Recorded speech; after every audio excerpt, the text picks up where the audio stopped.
Hello aspirants, welcome to lecture number 4 of polity revision series.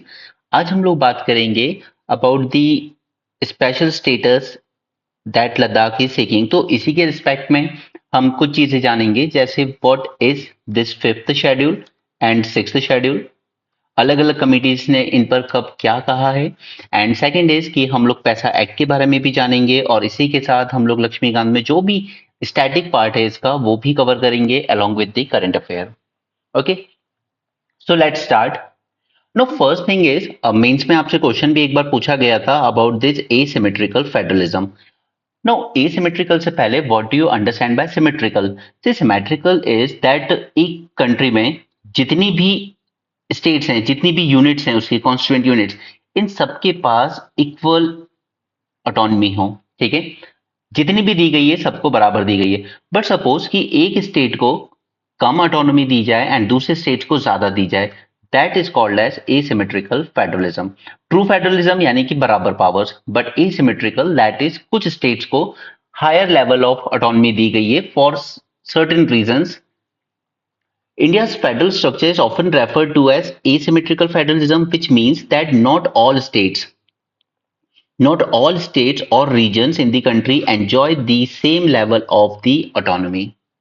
Right, so जैसे कि symmetrical federalism हमें US में देखने को मिलता है, उसके पूरे 50 स्टेट्स हैं, सबको बराबर ऑटोनॉमी दी गई है।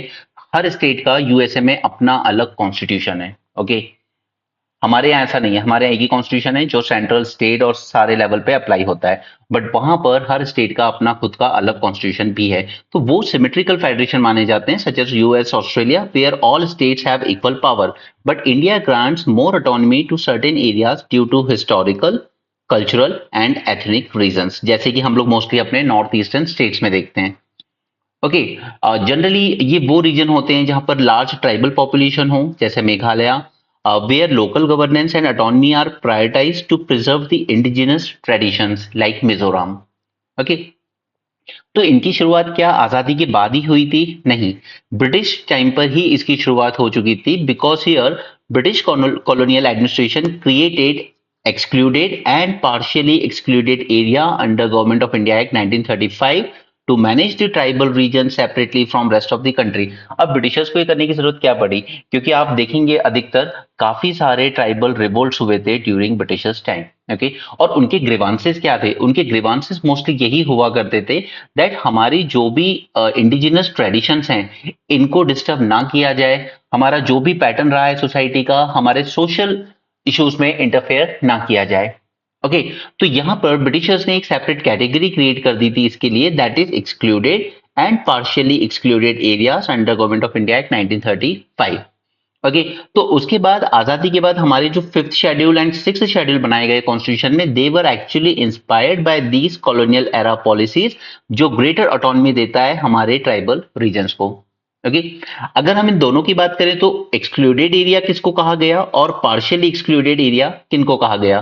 सी, अगर हिली रीजन्स है, नॉर्थ ईस्ट रीजन है जहां पर उतनी कनेक्टिविटी भी नहीं है, आज भी अगर वहां कनेक्टिविटी कम है, ट्रेन उतनी ज्यादा एंड तक नहीं जाती है, मेघालय या आप अरुणाचल में पूरी रेल कनेक्टिविटी नहीं देखेंगे। ठीक है, तो इस तरह के मोस्टली जो हिली रीजन्स थे, specially in the north east, जहां पर local governance was heavily controlled by British governor himself. ठीक है, वो इंडिविजुअली अपने लेवल पर ही डिसाइड करता था किस तरीके से यहाँ गवर्नेंस करनी है, रादर देन दिल्ली पे डिपेंड होने की बजाय। ओके, और पार्शियली एक्सक्लूडेड एरिया वो है जो कि हमारे नॉर्मल जो प्लेन में स्टेट्स हैं, जैसे बिहार, मध्य प्रदेश, महाराष्ट्र, जहां पर लिमिटेड इंटरवेंशन रहता है प्रोविंशियल और सेंट्रल लेजिस्लेचर का।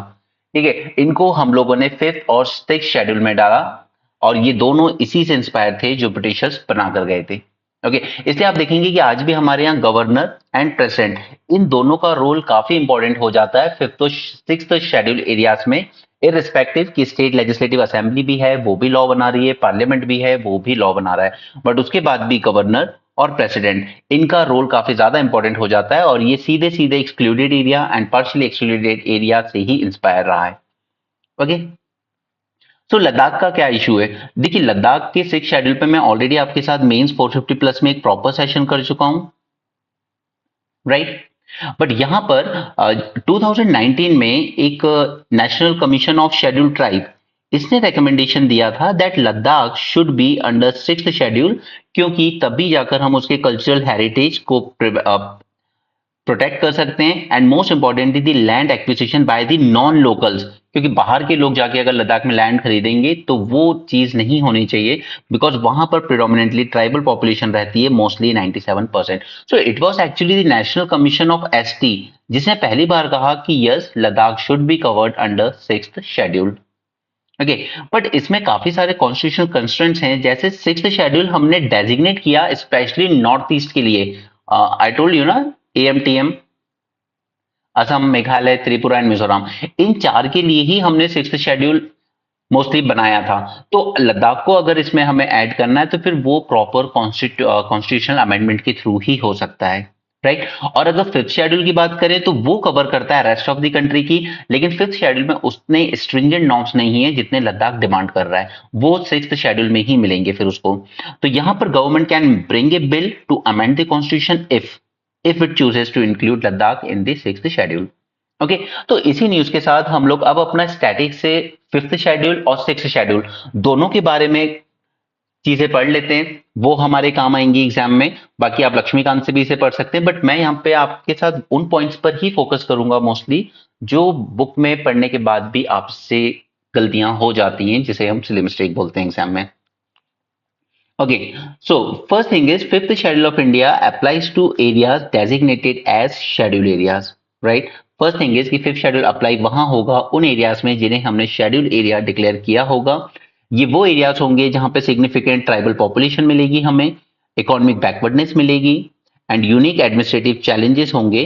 ठीक है, जैसे कि हर स्टेट में जैसे मध्य प्रदेश में रीजन है झाबुआ एंड अलीराजपुर, इसमें हमें मोस्टली देखने को मिलते हैं इस तरह के एरियाज जो काफी इकोनॉमिकली बैकवर्ड रह गए हैं, जहां पे ट्राइबल पॉपुलेशन बहुत है, लिटरेसी रेट बहुत कम है, एडमिनिस्ट्रेशन चलाना उतना इजी नहीं है। तो इन रीजन्स को विद इन मध्य प्रदेश इन रीजन्स को डिमार्केट कर दिया जाएगा as a scheduled areas, right. So what are the key features? इनके की फीचर में सबसे इंपॉर्टेंट है गवर्नेंस में, दैट इज एक ट्राइबल एडवाइजरी काउंसिल स्टैब्लिश किया जाता है to guide the state government on matters related to tribal welfare.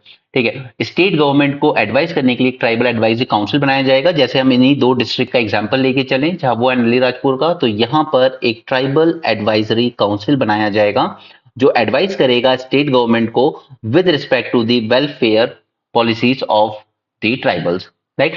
Land right, तो यहां पे governor has the authority to regulate the transfer of tribal land and oversee the money lending business in this areas. Now इसी बात पे मैंने आपको focus करने को कहा था कि गवर्नर को काफी पावर्स दी जाती हैं इन रिस्पेक्ट में।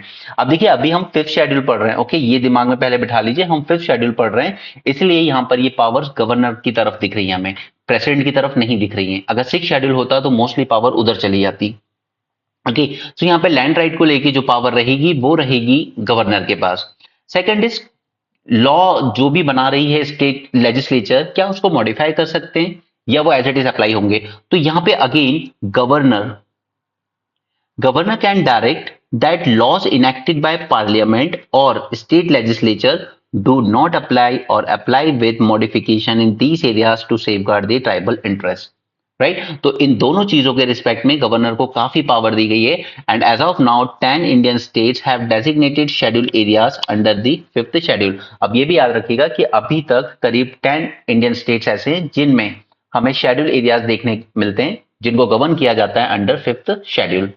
ओके, थोड़ा सा हम 6th शेड्यूल के बारे में और जान लेते हैं, उसके बाद हम चलेंगे अंदर के उन फीचर्स पर जो आपसे एग्जाम में गलतियां करवाते हैं mostly. So 6th schedule, this is more expensive in terms of autonomy. यहाँ पे हम लोग ज्यादा ऑटोनॉमी देते हैं और मोस्टली 4 स्टेट्स के लिए अप्लाई होता है ये, असम, मेघालय, मिजोरम एंड त्रिपुरा। तो जिस तरीके से हम वहां पर ट्राइबल एडवाइजरी काउंसिल बना रहे थे, उसी तरीके से यहाँ पर हम ऑटोनोमस डिस्ट्रिक्ट काउंसिल बनाएंगे to give the greater control to local communities over governance. जैसे मेघालय में हमें 3 रीजन देखने को मिलते हैं, गारो, खासी एंड जैंतिया, राइट। तो हम इनके लिए ऑटोनमस डिस्ट्रिक्ट काउंसिल्स बनाएंगे वहां पर, और ये लोग अपना जो भी गवर्नेंस है उनका वो उन्हीं की लोकल कम्युनिटी देखती है। Okay, so what is about the key features here, तो यहाँ पर इन्हें भी गवर्नेंस में काफी ज्यादा ऑटोनॉमी दी जाती है। फिफ्थ शेड्यूल में उतनी ज्यादा ऑटोनॉमी नहीं थी, यहाँ पे ज्यादा ऑटोनॉमी दी जाती है क्योंकि वहां पर सिर्फ हमने एक एडवाइजरी बॉडी बना दी थी, लेकिन यहाँ पे हमने प्रॉपर डिस्ट्रिक्ट काउंसिल बनाकर दिए हैं जो इनको पूरा रेगुलेट करेंगे।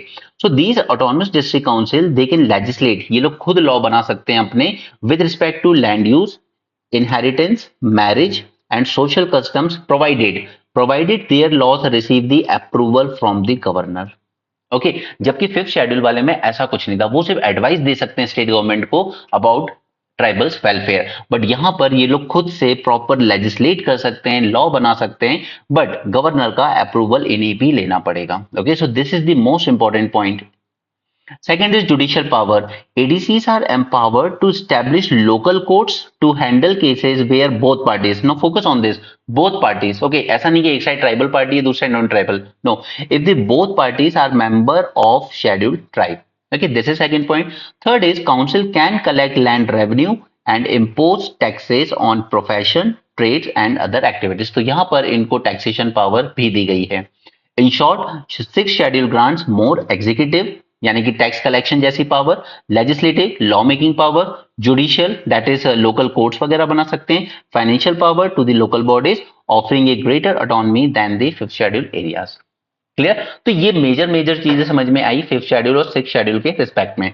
नेक्स्ट इज इसके अलावा भी नॉर्थ ईस्ट के अदर जो स्टेट्स हैं उनको हमने सिक्स्थ शेड्यूल में शामिल नहीं किया, लेकिन हमने उनके लिए अलग से कुछ प्रोविजन बना दिए under section 371, sorry okay under article, sorry not section, article 371। तो इसी में इंपॉर्टेंट वन है आर्टिकल 371 ए। अगर आपको याद रखने में दिक्कत होती है कौन से स्टेट पे कौन सा अप्लाई कर रहा है, तो you can relate that Nagaland में इंसर्जेंसी चलती रहती है, तो यू कैन से कि आग लगी रहती है वहां हमेशा। सो ए फॉर आग 371 A Nagaland. Okay, G for Mizoram, क्योंकि सबसे अच्छा पीसफुल और गुड गवर्नेंस अगर हमें कहीं देखने को मिलता है नॉर्थ ईस्ट में तो वो मिजोरम में। Okay, so G for good and Mizoram. Rajiv Gandhi के टाइम पर जो मिजो अकॉर्ड हुआ था उसके बाद काफी पीस रहा है मिजोरम में, सो वहां पे गवर्नेंस कंपैरेटिवली बेटर देखने को मिलती है as compare to others, right? So article 371A for Nagaland, 371G for Mizoram, they protect the local laws and practices including their customary laws. उसी तरीके से असम पे लागू होता है आर्टिकल 371B। नाउ यहाँ पे आप ए बी सीधे अल्फाबेटिकल ऑर्डर में याद रख सकते हैं असम को लेकर, article 371B and 371C। Okay, Manipur में इस वक्त चाउस हो रहे हैं चारों तरफ, ओके ऑल सब कुछ बिखरा हुआ है, so C for Manipur. So article 371B and 371C establish separate committees in the legislative assemblies for tribal and hill areas. अब यहाँ पे क्या कर रहे हैं कि हमने आपको अलग से कुछ बना के नहीं दिया है, but with in the legislative assembly tribal and hill areas के लिए सेपरेट कमिटीज बना के दी गई हैं। ओके, तो चलिए अब हम बात करते हैं अबाउट फिफ्थ शेड्यूल और सिक्स शेड्यूल को लेकर इनके जो एडमिनिस्ट्रेशन में बेसिक फीचर्स हैं हम इनको इन डेप्थ एनालाइज करेंगे। First is declaration of schedule areas. So who can declare A schedule, ठीक है अभी हम लोग फिफ्थ शेड्यूल की बात कर रहे हैं, प्लीज रिमेंबर, ओके हम लोग फिफ्थ शेड्यूल की बात कर रहे हैं। So who declare a area as schedule area, for example Madhya Pradesh में शेड्यूल एरिया डिक्लेयर करना है तो कौन करेगा, तो ये करेंगे प्रेसिडेंट। ओके, रिमेंबर ये प्रेसिडेंट गवर्नर सबसे ज्यादा गलती कराएगा आपसे एग्जाम में अगर क्वेश्चन आ गया तो। ओके, यहाँ पे पावर दी गई है प्रेसिडेंट को that he can increase decrease और alter the boundaries of such areas, rescind designation और redesignate area in consultation with the governor. Okay, governor को सिर्फ कंसल्ट करेंगे बट अल्टीमेटली जो डिक्लेरेशन होगा वो प्रेसिडेंट ही करेंगे। Okay, so this is the first thing that you should remember. Second is what will be the criteria for declaration. Okay, अब again ये जो क्राइटेरिया है ये कॉन्स्टिट्यूशन में मेंशन नहीं है, ठीक है ये कमिटीज ने रेकमेंड किया है कि हम क्या क्राइटेरिया इसके लिए फॉलो करें। फर्स्ट इज क्या उस रीजन में ट्राइबल पॉपुलेशन ज्यादा है, फॉर एग्जांपल हमने झाबुआ अलीराजपुर रखा, यस है। Second is compactness and reasonable size of the area. कई बार कोई एरिया इतना छोटा हो जाता है कि वहां पर रेवेन्यू कलेक्शन इतना वायबल नहीं होगा, ठीक है या वहां का एडमिनिस्ट्रेशन उतना वायबल नहीं हो पाएगा अगर हमने किसी बहुत ही छोटे एरिया को बना दिया। Second is viable administrative entity such as district, block या taluk and economic backwardness compare to the neighbouring area. ये क्राइटेरिया रखे गए, बट अगेन रिमेंबर कि कॉन्स्टिट्यूशन में ऐसा कोई क्राइटेरिया मेंशन नहीं है, ये एडमिनिस्ट्रेटिवली डिसाइड किया गया है। Okay. Now फिफ्थ शेड्यूल में क्या बनाया जाता है, tribal advisory council to advise the state government, right? Now every state ठीक है, कितने स्टेट्स हैं? अराउंड 10 स्टेट्स हैं जहां पे शेड्यूल एरियाज है। Every state with schedule area must establish a tribal advisory council to advise on the welfare and advancement of the scheduled tribes. Second is, इस tribal advisory council में 20 members होंगे, right? इसमें से 3/4 members, that is around 15, these 15 members should represent the scheduled tribes from the state legislative assembly. Okay. उसी तरीके से a similar council can also be established in a state having scheduled tribes but not scheduled areas if the president so direct. Now this is important, if the president so direct. यानी कि अगर कोई हम ऐसा state देखें जहां पे यार शेड्यूल एरिया तो डिक्लेयर नहीं किए गए, ठीक है, उतना ज्यादा कंसंट्रेशन नहीं है पॉपुलेशन का, लेकिन शेड्यूल ट्राइब पॉपुलेशन जरूर है यहाँ पर, ठीक है, उतना ज्यादा किसी मतलब शेड्यूल ट्राइब जो पॉपुलेशन है, सपोज हम कोई स्टेट ले लेते हैं, सपोज बिहार, ठीक है, यहाँ पे शेड्यूल ट्राइब पॉपुलेशन है लेकिन बिखरी बिखरी है, अलग अलग रीजन में थोड़ी थोड़ी रह रही है, ठीक है, तो हम ऐसे सबको शेड्यूल एरिया डिक्लेयर नहीं कर सकते, लेकिन क्योंकि शेड्यूल ट्राइब्स तो हैं इस स्टेट में, तो फिर हम लोग उनके लिए एक सिमिलर टाइप का काउंसिल बना सकते हैं, बट अगर प्रेसिडेंट ऐसा कहेंगे तो। Okay, these are some minor points जो आपसे एग्जाम में गलतियां कराते हैं। नाउ क्या फिफ्थ शेड्यूल एरिया में executive power of state and centre ये लागू होती हैं? So yes, they extends to the schedule areas within the state, और इसके रिस्पेक्ट में गवर्नर को दी गई है एक special responsibility regarding schedule area, and he must submit an annual report to the president on their administration. Now remember कि यहाँ पे गवर्नर जो एनुअल रिपोर्ट सबमिट करेंगे इस शेड्यूल एरिया के रिस्पेक्ट में, वो डायरेक्टली रिपोर्ट सबमिट करेंगे प्रेसिडेंट को, ना कि स्टेट गवर्नमेंट को। Okay, remember this. Center has the power. Now here center has the power to direct the state on the administration of scheduled areas. हम लोग बात करते हैं ना about center state relations, जब हमने वो चैप्टर पढ़ा था center state relations, तो उसमें मैंने कहा था आपसे that center has the power to direct state on administration of scheduled areas. ठीक है, तो ऐसा नहीं है कि स्टेट्स को ऑटोनॉमी दी गई तो बहुत ज्यादा ही दी गई है, ऐसा नहीं है, और सेंटर का कंट्रोल बहुत ज्यादा रहता है when it comes to fifth schedule and sixth schedule. Okay, तो ये बात हुई एग्जीक्यूटिव पावर की। व्हाट अबाउट द लॉज, जो लॉ बनाए गए हैं उनका क्या? तो अगेन यहां पर जब लॉ की बात आएगी तो governor can direct that any act of parliament और state legislature may not apply to schedule area or apply with specific modifications and exceptions. Okay, तो यहां पे पावर दी गई है आपकी गवर्नर को जब बात आती है किसी ना किसी लेजिस्लेटिव चीज की।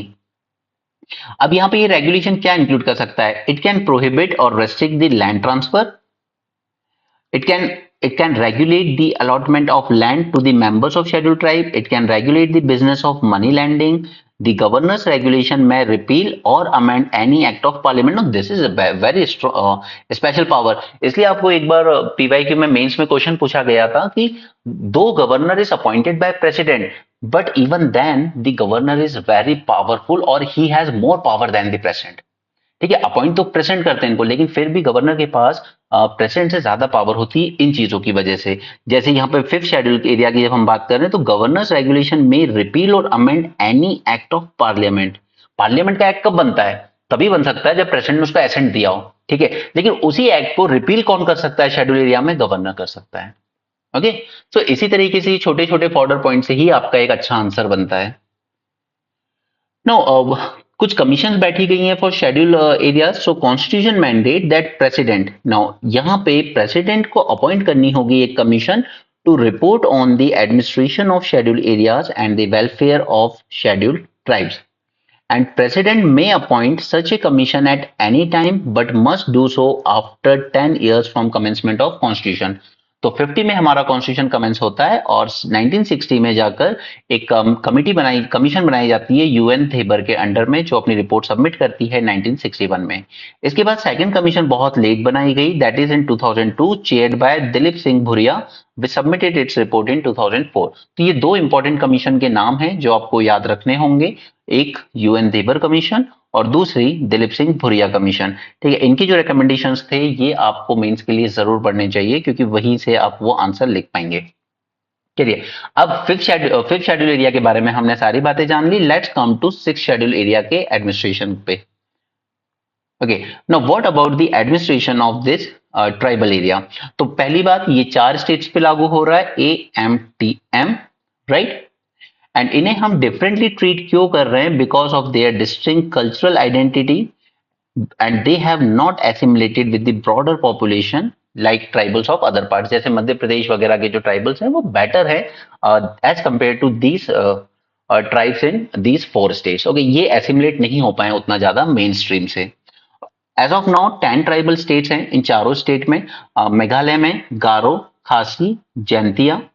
ओके, असम में 3 हैं, बोडोलैंड, ठीक है, ये डिमांड करते रहते हैं हमें अपना स्टेट चाहिए।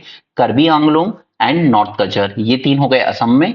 उसके बाद त्रिपुरा, ये टिपरा लैंड डिमांड करते हैं। अब देखिए जरा त्रिपुरा है कितना सा, बस इतना, राइट। लेकिन उसके बाद भी ये डिमांड करते हैं कि हमें ये जो ग्रीन में देख रहे हैं हमें एक अलग से टिपरा लैंड दे दीजिए और बाकी रेस्ट ऑफ त्रिपुरा बना दीजिए। तो रेस्ट ऑफ त्रिपुरा में बचा क्या फिर? ओके, इसके बाद मिजोरम में भी 3 हैं, that is Chakma autonomous district council, lie autonomous district council and मारा। ठीक है, ये सब इनकी ट्राइब्स के ही नाम है और सबको अपने अपने ऑटोनमस डिस्ट्रिक्ट काउंसिल बना के दे दिए गए। Okay, so these are 10 autonomous district council. Okay, who govern these district councils? Tribal areas in these 4 states are constituted as autonomous district and these districts remain under the control of executive authority of the respective state। यानी कि सीधे सीधे ये यहाँ की state government के ही under में आ जाती हैं। गवर्नर का रोल क्या है इसमें? So governor role is that he has the power to organise and reorganise the autonomous districts including altering their boundaries, names और एरियाज। तो यहां पर भी ये पावर गवर्नर को दी गई है। और अगर किसी एक डिस्ट्रिक्ट में एक से ज्यादा ट्राइब रह रहे हैं तो व्हाट फिर क्या करेंगे? तो यहाँ पे governor can divide the district into multiple autonomous regions. Okay, who gonna divide? Governor, अगर एक डिस्ट्रिक्ट में एक से ज्यादा ट्राइब रह रहे हैं। ओके, अब now let's come to this district council. So each autonomous districts have a district council comprising of 30 members, जिसमें से 4 नॉमिनेट किए जाएंगे by the governor and 26 will be elected by the people उस district के। They will serve for as usual 5 year या फिर जब तक काउंसिल को डिसॉल्व नहीं कर दिया जाता, जबकि नॉमिनेटेड मेंबर्स जो हैं वो तब तक ऑफिस पे बैठे रहेंगे जब तक कि गवर्नर चाहेंगे। Okay, now these autonomous regions have a separate regional council as well। इनकी लॉ मेकिंग पावर की अगर हम बात करें तो ये किस किस मैटर पे लॉ बना सकते हैं? ये बना सकते हैं with respect to land, with respect to forest, water management, shifting cultivation, village administration, inheritance, marriage, divorce, social custom, etc. But all these laws require governor's assent। okay, उसके बिना इनके लॉ लागू नहीं होंगे। इसके अलावा जुडिशियल पावर देखें तो विलेज काउंसिल और कोर्ट बना सकते हैं to handle the disputes between tribe के। तो क्या इन विलेज काउंसिल या कोर्ट से अपील जा सकती है? Yes, appeals from these courts are heard by the district और regional council and the jurisdiction about the high court over such cases is determined by governor. क्या इन केसेस पर high court की jurisdiction आएगी? तो वो गवर्नर डिसाइड करेंगे कि इस पर्टिकुलर केस में हाई कोर्ट कुछ कर सकता है या नहीं कर सकता है। ओके, सो ऑब्वियसली इन एरियाज का एडमिनिस्ट्रेशन थोड़ा कॉम्प्लेक्स है, बट हम सिर्फ वो पॉइंट्स जानेंगे जो हमारे एग्जाम में पूछे जा सकते हैं या पहले पूछे गए। What about development responsibilities? So वो इन्हीं डिस्ट्रिक्ट काउंसिल्स को दी गई है। These district councils are responsible for establishing and managing primary schools, dispensaries, market, ferries, fisheries, road, etc. And the council can also regulate money lending। जबकि 5th schedule area में कौन regulate कर रहा था money landing को? Governor कर रहे थे। Okay, and trading by non-tribal subject to governor's approval।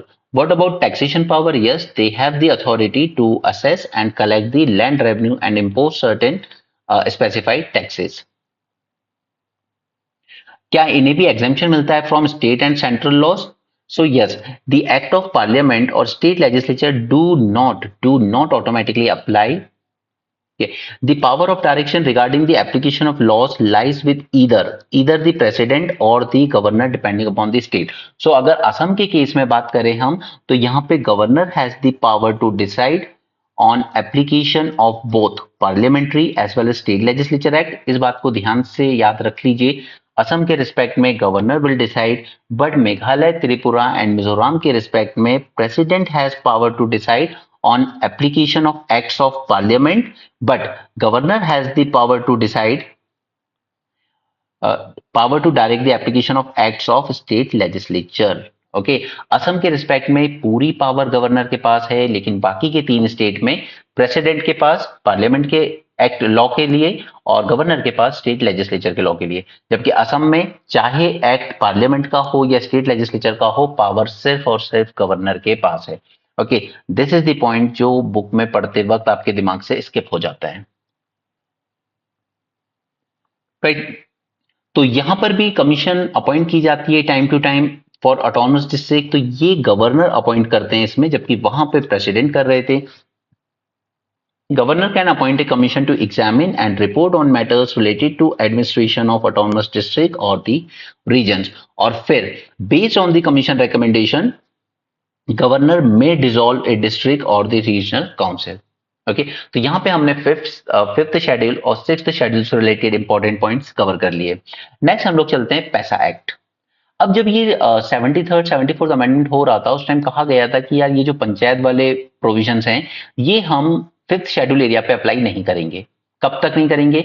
जब तक कि पार्लियामेंट कोई लॉ ना बना दे पंचायती राज को एक्सटेंड करने का इन फिफ्थ शेड्यूल एरियाज में, right. So the provisions of Part 9 of the Constitution relating to panchayat are not applicable to fifth scheduled areas. ठीक है, बट ये कहा गया कि parliament can extend these provisions to fifth schedule areas with exceptions और certain modification. तो यही parliament ने किया 1996 में पैसा एक्ट लेकर। It extends part 9 to the fifth schedule area known as the extension act. Objective क्या था इसका? वही सारे ऑब्जेक्टिव थे, ताकि इसमें कुछ मॉडिफिकेशन किए जाएं और सेल्फ रूल अलाउ किया जाए ट्राइबल पॉपुलेशन को, उनको पार्टिसिपेटरी डेमोक्रेसी का मौका दिया जाए, एडमिनिस्ट्रेटिव फ्रेमवर्क तैयार किया जाए, लेकिन it should be in consistent with their traditional practices. Safeguard और प्रिजर्व किया जाए ट्राइबल कस्टम को, उनकी जो भी ट्राइबल नीड्स है उनको मीट किया जाए। एंड सबसे इंपॉर्टेंट पॉइंट था that to prevent the higher level panchayat. अब हमारे बाकी स्टेट्स में क्या है कि ये जो डिस्ट्रिक्ट पंचायत है ये पूरी पावर कंसंट्रेट कर लेती हैं, जो विलेज लेवल पे पंचायत है उसके पास ज्यादा पावर रह नहीं जाती। तो so to prevent higher level panchayat from assuming power meant for gram sabha and lower level panchayat, ये आपके लिए एक इंपॉर्टेंट पॉइंट है, इसको याद रखिएगा। So what are the features of PESA act? First is state legislation in schedule areas. Such laws must align with the customary laws, social and religious practices. Gram Sabha, every village will have a Gram Sabha made up of registered voters, और जितने भी adult population होती है वो सब Gram Sabha के members होते हैं। Safeguarding tradition, Gram Sabha is competent to preserve customs, cultural identity, community resource and traditional dispute resolution methods. Okay, इसके फंक्शंस की बात करें तो ये वही हैं जैसे बाकी की पंचायत में, जैसे gram sabha can approve the plans for social and economic development, it can identify the beneficiaries for poverty alleviation and other program. Gram sabha certificate दे सकता है यहाँ पे, panchayat must obtain gram sabha certification to fund utilization on plan and project. तो ये normally दूसरे जगहों पर भी यही प्रोविजंस हैं। रिजर्वेशन इन पंचायत, अब जनरली पंचायत में 33% रिजर्वेशन दिया गया, लेकिन पैसा एक्ट के अंडर में यहाँ पे 50% तक रिजर्वेशन दिया गया। ठीक है, बाकी दूसरे स्टेट जैसे बिहार वगैरह ने भी बाद में बढ़ा के उसको 50% ही कर दिया फीमेल के लिए रिजर्वेशन। ठीक है, लेकिन यहाँ पर जो रिजर्वेशन था इन शेड्यूल एरियाज में, it will be in proportion to their tribal population. ठीक है, यानी कि अगर मान लो किसी एरिया में ट्राइबल पॉपुलेशन 90% है तो बिल्कुल 10 out of 9 seats tribal population के लिए ही रिजर्व की जाएगी। और अगर सपोज कीजिए कि पॉपुलेशन किसी एरिया में सिर्फ 40% है तो भी आपको कम से कम 50%, नॉट लेस देन हाफ, 50% तो देना ही पड़ेगी। ओके, और वैसे भी शेड्यूल एरिया वो तभी डिक्लेयर होगा जब वहां अच्छी खासी पॉपुलेशन होगी, तो ये सिनेरियो बहुत रेयर ही कभी बनेगा। Nomination and Panchayat. State government can nominate scheduled tribes with no representation in higher level panchayat. अब सपोज कीजिए कि डिस्ट्रिक्ट पंचायत में कोई रिप्रेजेंटेशन नहीं है ट्राइबल्स का, तो क्या करेंगे हम? तो हम डिस्ट्रिक्ट लेवल पंचायत में डायरेक्टली नॉमिनेट कर देगी state government. Okay, it can nominate tribals in the district panchayat, लेकिन कितना?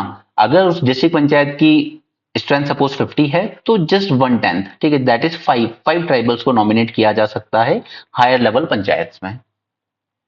कंसल्टेशन ऑन लैंड एक्विजिशन, ये बहुत जरूरी है क्योंकि इन एरियाज में लैंड एक्वायर करना उतना आसान नहीं है। Gram sabha and the panchayat must be consulted before land acquisition for development और resettlement projects in scheduled areas.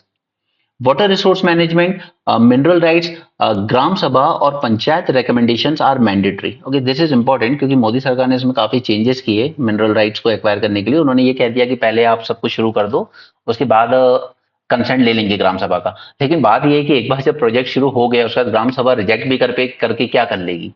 Okay, तो ये मोदी सरकार की क्रिटिसिज्म है थोड़ी सी, उन्होंने की इस तरह की हरकतें। Mineral concession, Gram Sabha's prior recommendation is required for granting concessions for minor mineral exploitation by the auction.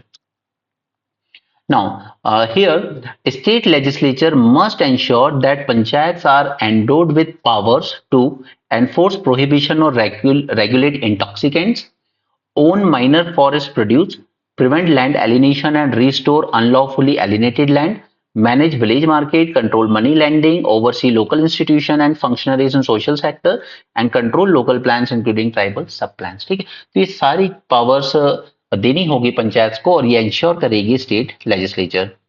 Power and safeguards की बात करें तो सबसे बड़ा सेफगार्ड तो यही इंश्योर करना है स्टेट लेजिस्लेचर को कि जो हायर लेवल पंचायत हैं वो सारी पावर अज्यूम ना कर लें और लोअर लेवल पंचायत के पास कुछ रह ही ना जाए।